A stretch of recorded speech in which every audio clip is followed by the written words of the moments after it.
and welcome to episode 15 of Four Comedians and a Hat, often referred to as The Cosby Show to the Millennial Generation. I am your gracious, sexy, and good-looking host, Vincent Hoppe, the most successful comic to come out of Peabody, Missouri. And I will forever hold that title because there's just nobody else here that can make a knock-knock joke. If you're watching this on Mac or PC, please click on the bottom right corner to subscribe to our YouTube channel. If you are on a different platform, please go to YouTube, look up Gateway Comedy Scene, and subscribe to our channel. Like us on Facebook. You can find us at Gateway Comedy Scene. You can follow us on Instagram at Four Comedians and a Hat. Now let's meet the comics. Next to me, we have Kym Nash. Everybody give Kym a big hand. Hi. Kym is a British/Australian actor, writer, musician, producer, comedian. He's the host of the Reckless Comedy Podcast and the brains behind the Reckless Improv Movie Night show, where he takes on the form of Chase Brody, a movie director who was forced to leave behind Hollywood because of his anger issues. Once again, big hand for Kym. Thank you for being here. Thank you. Directly underneath Kym, we have Mr. Adam Hoppe. Everybody, big hand for Adam. Adam is a St. Louis-based comedian who is now in Phoenix, Arizona. Makes me envious. Adam was instrumental in getting my name noticed in the St. Louis comedy scene. And Adam, I still have people to this day say, hey, that's the first time I've heard you, but I had heard of you from Adam Hoppe. So thank you. I appreciate that. Adam's slightly warped outlook on life ensures his crowd is going to love him or be offended, which is often better than being loved. One more time, another big hand for Adam. And underneath me, we have Miss Kathy Brennan. Everybody, big hand for Kathy. Now, Kathy, you are the second comic that we've had that is doing their second round on the show. And the reason this happens is because every now and then I have someone who has to drop out. So I just find someone who's done the show before and say, hey, can you be on the show? And graciously, Kathy said, yes, I will be on the show. So I'm very happy. So thank you. Kathy started doing stand-up after she retired because she found that writing jokes is a lot easier and cheaper than learning how to crochet. Yeah. I really am not sure that stand-up is easier than crocheting, but I am going to take your word for it. Welcome again, Kathy. Big hand. Yes, audience, we do have a real hat. It is still the same hat that I stole off the pimp in January. So we're going to jump right into it. Kym, are you ready for the first question? Bring it. Come on. Okay, Kym. Have you ever sent a text message to the wrong person, and what did it say? Yes, and it may or may not have been to me very wonderful mother. Trying to think what it was. I think it was supposed to go to what is now my ex. Let's just say it was a text that my mother should never see. Oh. Yeah, I think leave it at that. We can all guess what was sent. Was it a photograph? Yeah, a mix of the two. Okay. And Mom hadn't seen that since she changed her diaper. Yep. She wasn't surprised though. She wasn't surprised because it hadn't grown any, or I think that's what she was. I think that's what it was when she said nothing's changed then. So was it like a full-on rager, or did you fluff it up a little bit? I can't even remember what I did to it. This was ages ago. Wow. Anybody else sent something you shouldn't have sent to someone different? Kathy, you want to go? Yeah, no, if I have, I've successfully wiped it out of my memory so that I can go on living. I don't recall having done that. So Kathy, you never accidentally sent your mom a dick pic? No, yeah, fortunately my mother died before social media came on. So, and before I started doing stand-up, honestly, it's been a process freeing my mind of her constrictive ways of thinking. So that's probably the only reason I'm doing it, is just to see her spin in her grave. But no, I didn't have the fortune of good fortune of sending my mother a dick pic. Although having seen what my dad had halfway down to his knee, it probably wouldn't have shocked her. Oh, wow. Well, there's some issues there. Thanks for bringing that up. Save that for your therapist, okay? Now, I could have sent my mom a dick pic and it wouldn't have mattered. My mom's been dead since 2009, but my mom was so technologically challenged, she would have never known how to open it. So, hey. Yeah. Could have been worse. I could have sent it to one of my siblings who's may or may not be under the legal age, okay? I'm leaving it there. It could have been a lot worse. Oh, I'm so getting cancelled after this. Adam, you're being strangely quiet, which means that you are guilty of this, possibly. Oh, I am so guilty of this. I am really guilty of this. A good friend, Ryan, that was meant for my wife. Oh, wow. Oh, really? It's not as bad as you think it was. What I sent my friend Ryan was, "I love you so much, my schnuggles bug." Oh Wow. my God. And me and Ryan almost got married, which was weird. Now, I did do this on the phone. My wife and I, we'd probably been married only about a year, and we end phone conversations with "I love you." So a friend of ours who worked on cars, he was working on our van, and I called to get an update on the van, and I'm leaving the message, and I just instinctively said, "Okay, love you." And then I said, "Oh, wait a minute. I don't love you. I didn't mean that."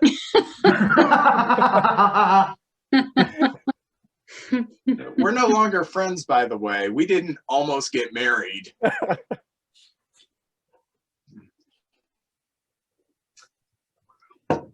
Okay, well, Adam, are you ready for your first question? Give it a go. All right.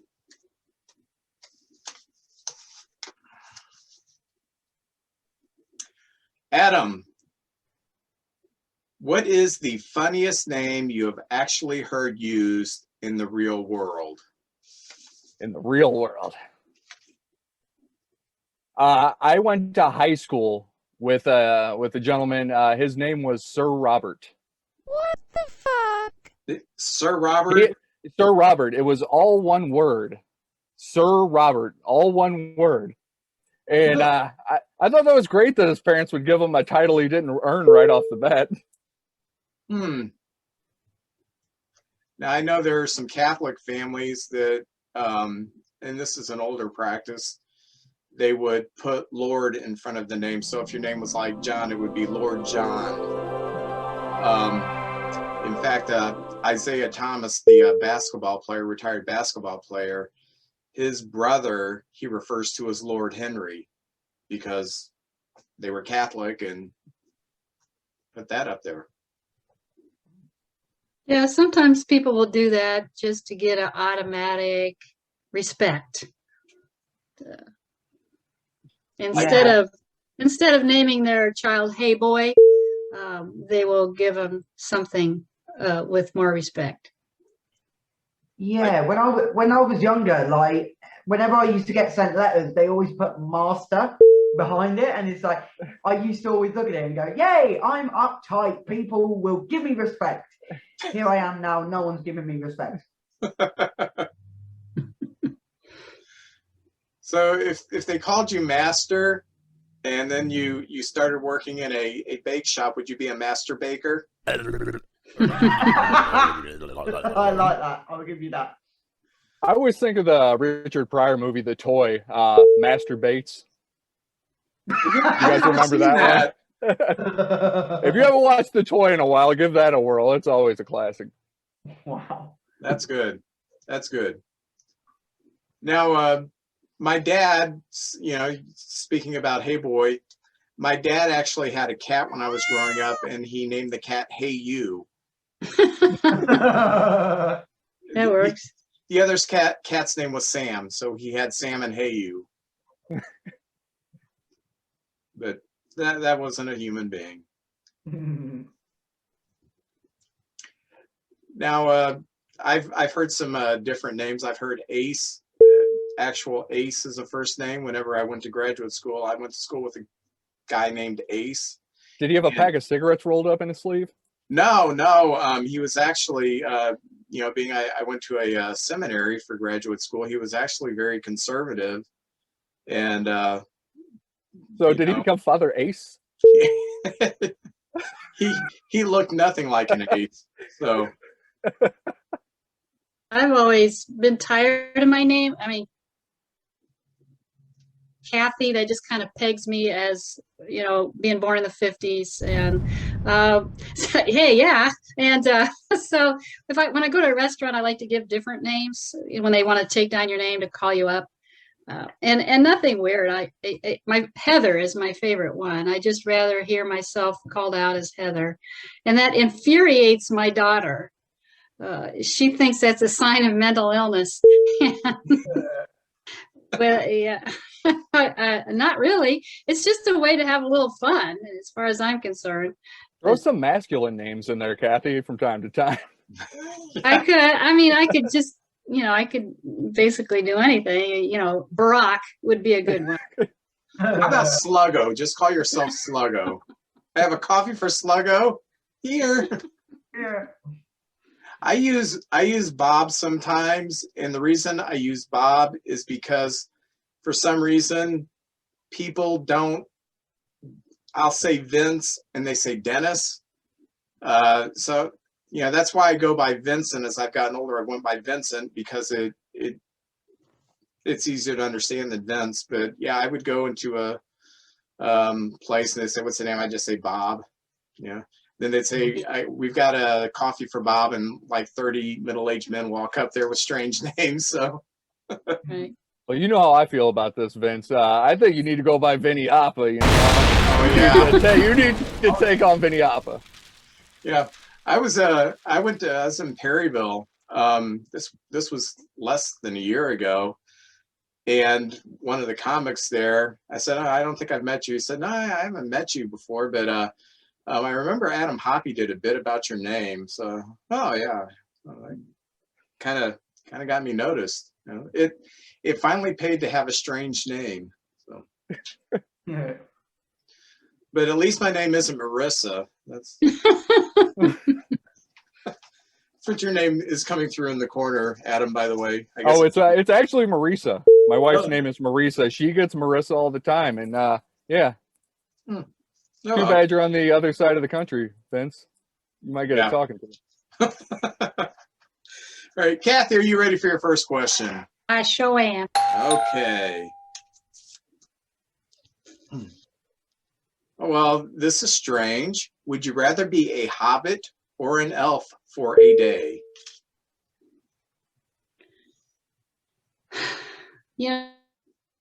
I have to admit, I don't even know what a hobbit is. What the fuck?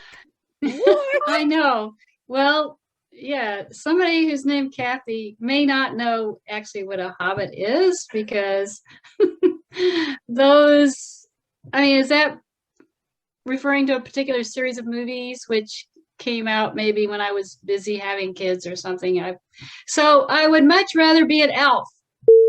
So I would know who I am and what I am, because what's a hobbit? I don't know. Kym, you being English, I think you should take this. You should take this. Yeah, no, I would rather be I would love to be an elf. You know what? We always think of elves as male, don't we? Yeah. Are the fairies the female equivalent of elves? Have I ever seen a female elf? Sometimes that would be a felf. I sometimes see, is that like a MILF?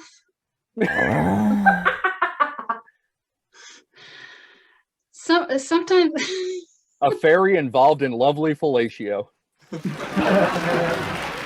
I see. Yes. Sometimes I see an elf with their legs crossed in a very effeminate way, especially like an elf on a shelf when they cross their legs. So there might be some kind of a,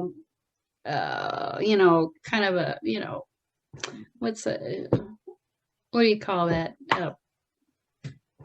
Along the gender lines. Now I'm sort of like thinking about that. So I can't, if I was an elf, then I have to change gender or, fluidity, gender fluidity. That's what I'm trying to think about. Yes. I'm open to that. It's like, whatever. Do elves and fairies kind of get together at parties? And fairies are really pretty and cute. I don't know that I would care to be a fairy. And because elves seemed a little bit more solid. Someone else jump in there, please. I prefer to be a hobbit. Like my mum used to think I was a hobbit all the time. Well, after seeing that text picture, I'm not fucking surprised. Love her, really. No, What's up? I know this question derives from the Lord of the Rings. Yeah. Oh, yeah, Lord of the I'm Rings. not into the Lord of the Rings. So in Lord of the Rings, what is the difference between a hobbit and an elf? No clue. Adam, do you know? Hobbit is a small creature with hairy feet, and an elf is a strong creature with great bow abilities and pointy ears. So is a hobbit is shorter than an elf? Yeah, they could be along the same lineage if there was like the evolution of man, but with hobbits to elves. So they could be in there. And hobbits always wear brown, and elves always wear green. That seems about right. Yeah, hobbits wear earth colors. Yeah. So green would, brown doesn't look good on me at all. And green would be better. Yes. Now the hobbits are short human beings. Why did the one hobbit become this decrepit, scary thing in the movie, the book? It's because he got addicted to the power of the ring, and it was almost like crack to him. So imagine that ring was crack cocaine for this guy for 100, 200 years. Then he became a decrepit old man, and all he wanted was that crack rock of a ring. So that's my future, being I'm a crackhead. I knew it. Well, in my neck of the woods, we're not crackheads, we're meth heads, I guess. Meth is the thing here. When I moved here in 2008, I was told I was moving to the meth capital of the world. So when I told my friends I was moving to Jefferson County, Missouri, they'd say, "Oh, what are you moving there for?" "Oh, I'm going to become the CEO of my own meth lab." Then that position blew up on me.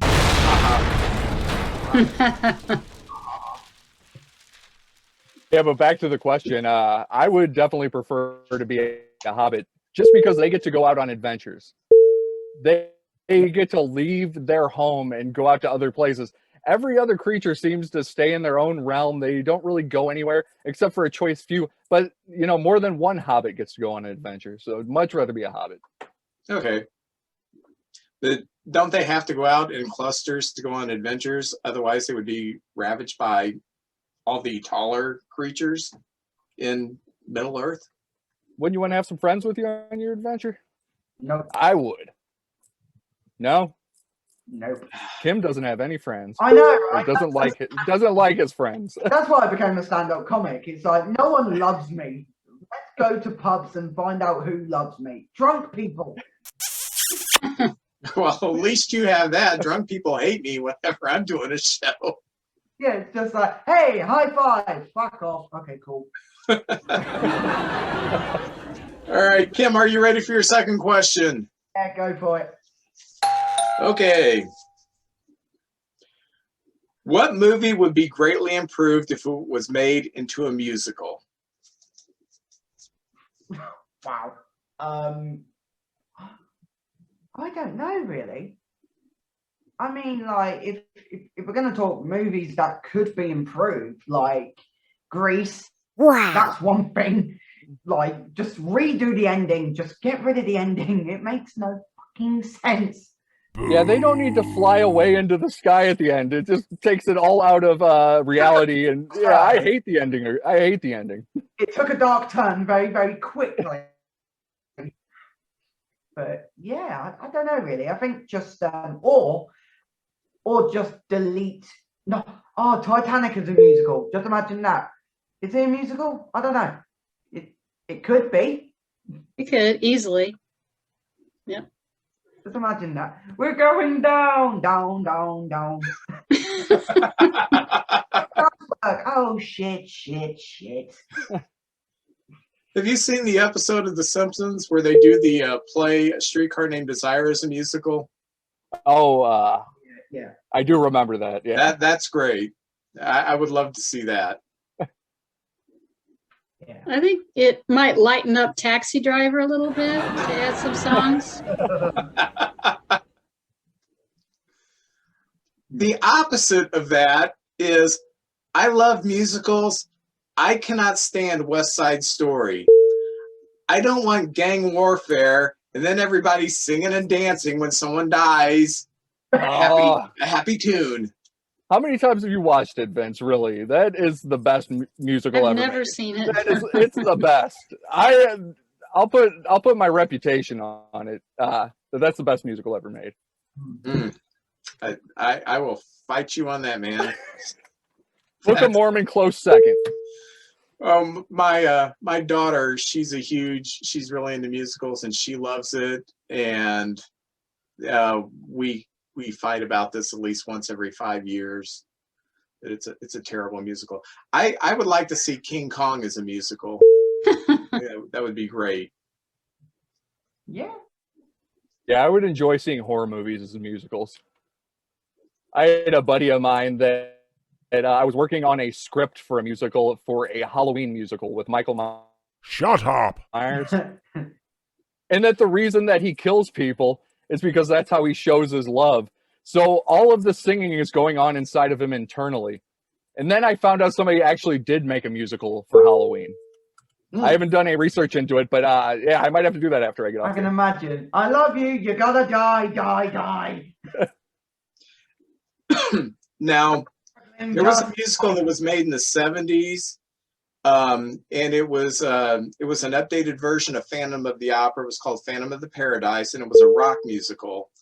And I was greatly entertained by it. It's kind of gone down as like a piece of crap film, but I kind of like the update of the Phantom of the Opera into this rock musical. I thought that was kind of cool. Do you remember that, Kathy?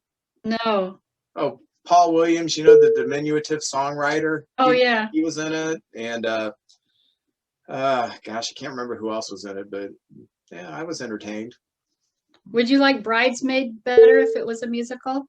No. I couldn't have liked it any less, so yeah, I would have liked it as a musical. And to my defense, everybody loves Bridesmaids, okay? I saw the uncut version, the director's cut, and it just seemed disconjointed. Maybe if I saw the concise movie, it would be funnier. Yeah.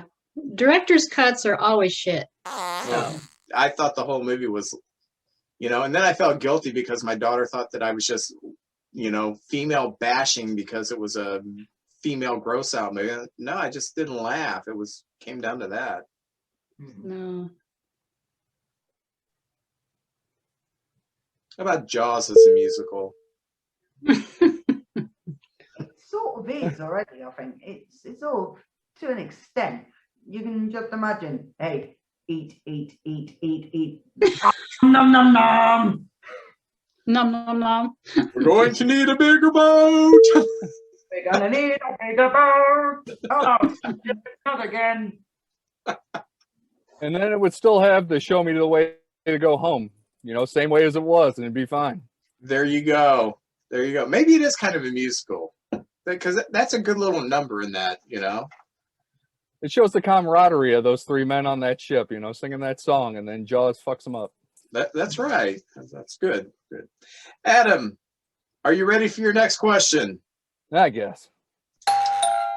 What perks have you received as a comic? I'm not going to say which comic it was, but I got taken out after I did a show at Hey Guys a few years back.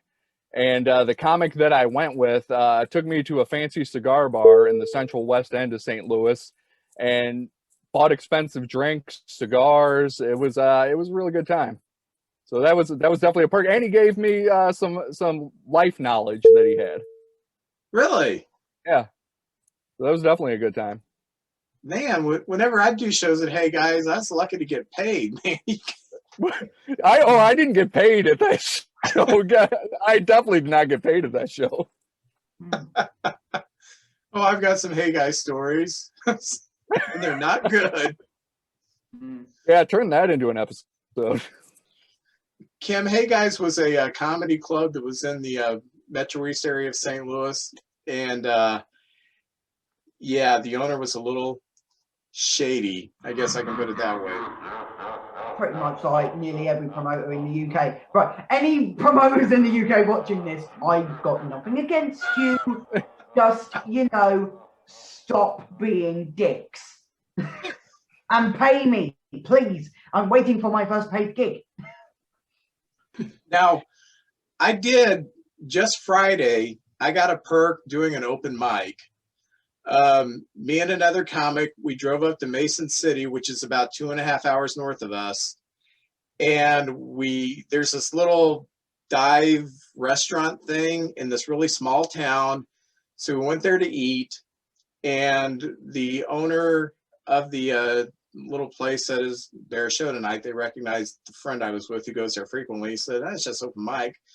So when we went to pay the bill, they said, "Oh, it's taken care of." Well, why is it taken care of? Did you think the service was bad or something? Oh no, you're comics. Well, we're taking care of it. So that's pretty cool. The first time I opened at our local comedy club for a touring professional, of course, I haven't been in it very long. I was already a little nervous. And the owner brought me up, introduced me. He is pretty much dressed up in an Elvis suit.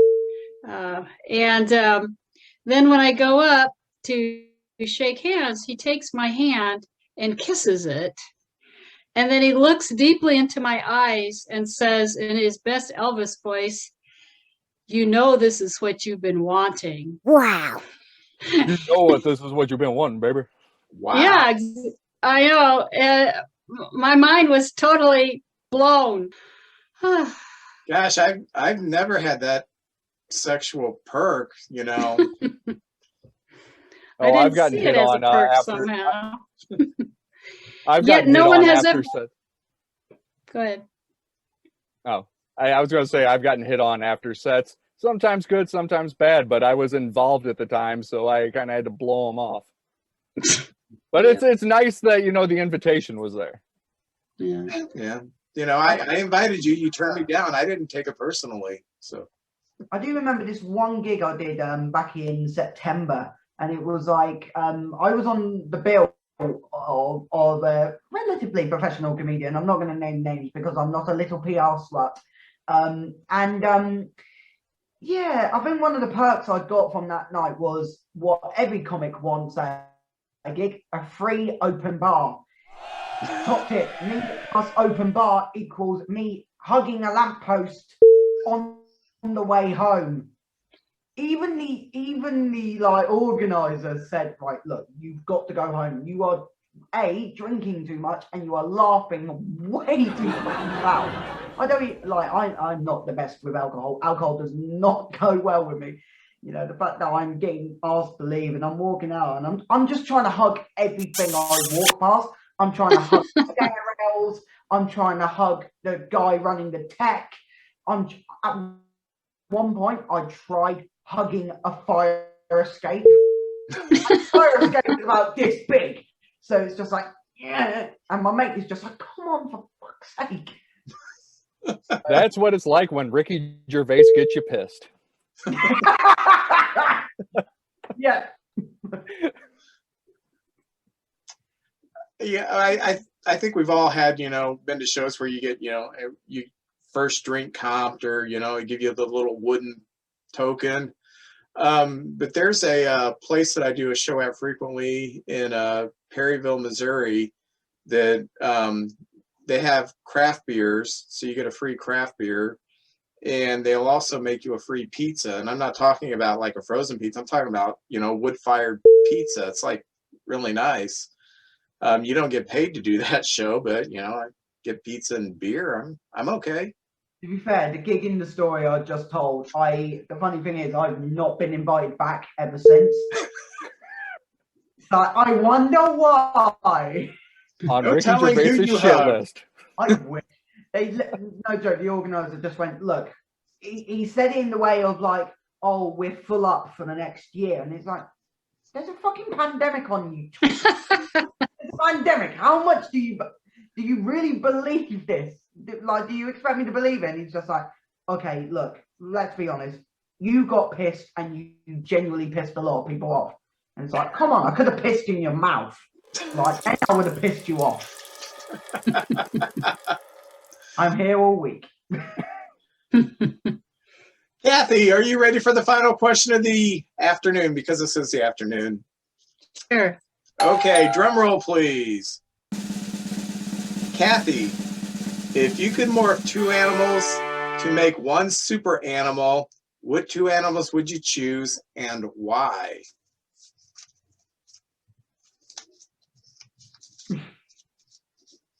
And morph two animals to make one animal. Which would I choose and why? One super animal. One super animal. I guess it would be a cat and a giraffe. Well, giraffe comes to mind first, and so then cat comes to mind second. But it does sound like an advantage, because cats are known for climbing up too high in trees and then not being able to get back down. So if its mother had a super long neck, then or they could get themselves down by sliding down their own neck. Somehow that seems like that would be a solution. I'm imagining a giraffe with a cat head right now for this your cat situation. There you So go. cute. Yeah. I like that. That would make it'd be hard for them to and then they could just go pick birds out of the tree, and then people would really hate them. Yeah, for eating birds. So it'd be an advantage. It would make it hard to kill mice, because it would be hard to get their heads all the way down to the ground. And not so cuddly on my lap. Yeah, not so good. No, we'll give it a try. Kym, Yeah. being from Australia, you should come up with a very interesting super animal. I'm gonna say a koala like hybrid with something. I don't know what other animal to go with, but just like a koala hybrid. Okay. Maybe a koala and a giraffe, so the koala could sit on the ground and eat the eucalyptus leaves. Can't speak without having to climb the tree. Or maybe a koala kangaroo hybrid. How about a koala and a possum? Because possums are so unpopular because they're so ugly, and koalas are beloved because they're so cute. So it could help out the possums' social media presence, perhaps, if they were a little bit more adorable. Yeah. I would combine an eagle with a pit bull and train it how to fight. Good idea. And then we could have, and I know this is bad, it's dog fighting technically, but I'm not into dog fighting, but what I really am into is flying pit bull fighting, because that would be kind of cool. Okay. And then they would also have the talons of the eagles too. That reminds me of the Wizard of Oz scene. Yeah. Yeah. I would definitely like to cross a roadrunner and a coyote. It'd be the most suicidal animal known to man. But it could never catch itself. It would fall off the cliff and then make fun of itself by sticking its tongue out and running away. That would be awesome. How about a human being with something to make a superhuman? What would you combine with a human being? It's Island of Dr. Moreau time. Yes, yes, yes. Any thoughts? A human and a gorilla, and I would teach them to professional wrestle. One way in, All no way right. out. There you Enter go. at your own risk. I'm sure that experiment has been tried over the centuries. I think it's just people wanting to have sex with gorillas. I don't think they were actively trying to create a hybrid. They were just Yeah. like, oh, these girls look too good. Like a human and a sheep. That's been right. Well, Yeah. the Welsh are known for trying to shag sheep, so What do you mean trying? Didn't they succeed many times? I don't know. Like, I don't know if there's any sheep shaggers watching. I actually went on a school trip once, and we were in Wales, and they genuinely like told us to stop going round in the middle of like the town, saying "sheep shagger, here sheep." Where we were staying, there was like a sheep field right down the end of the road, so we all used to in the middle of the night go down there and try and pretend to shag sheep. Yeah, that's the last time I ever went to Wales. Yeah, you may want to avoid that. I don't know. I have no choice. I'm banned from Wales. All right, on that note, we need to wrap this up. I do want to thank our wonderful panel. Once again, big hand for Kym Nash. Another big hand for Adam Hoppe. And finally, a big hand for our repeat panelist, Kathy Brennan. Remember all the social media shit I told you about? Make sure that you follow us and like us and all that other stuff. And look for us on YouTube. Thank you.